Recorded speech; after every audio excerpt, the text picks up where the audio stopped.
Oggi ricordando la notte dei licei, un appuntamento importante partecipato per illustrare le attività didattiche dei ragazzi.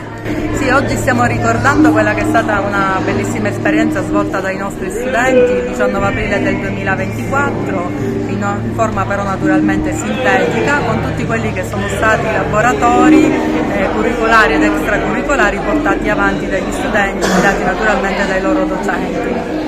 Tematiche diverse, il mito, la storia dell'arte, ma anche la letteratura, la matematica si sono intrecciate oggi, oltre che ovviamente la musica, la danza, il canto.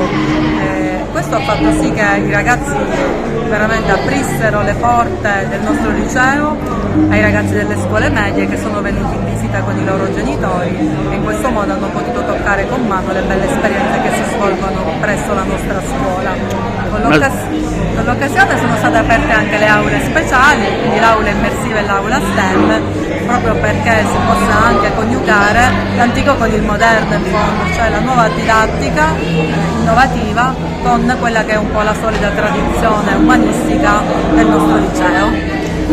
Una serata partecipata, stiamo vedendo tanti ragazzi anche illustrare attraverso un video le eccellenze che ha avuto il liceo Empedocle. Sì, è una serata veramente splendida, molto partecipata. Abbiamo anche ricordato naturalmente, oltre che Empedocle, che è il filosofo agrigentino a cui è dedicato il nostro liceo dal 1902, ricordiamo che la nostra scuola è nata come ginnasio nel 1862 e poi come liceo nel 1865, ma solo nel 1901 è stata dedicata alla figura di Empedocle. E poi naturalmente abbiamo ricordato anche Luigi Pirandello, che tra l'altro è stato un allievo di questo appunto liceo, abbiamo anche visto la sua pagella, quindi abbiamo ricordato anche questi due personaggi che strettamente coniugano la loro storia con la storia della nostra scuola. Ci prepara in vista delle nuove iscrizioni, insomma.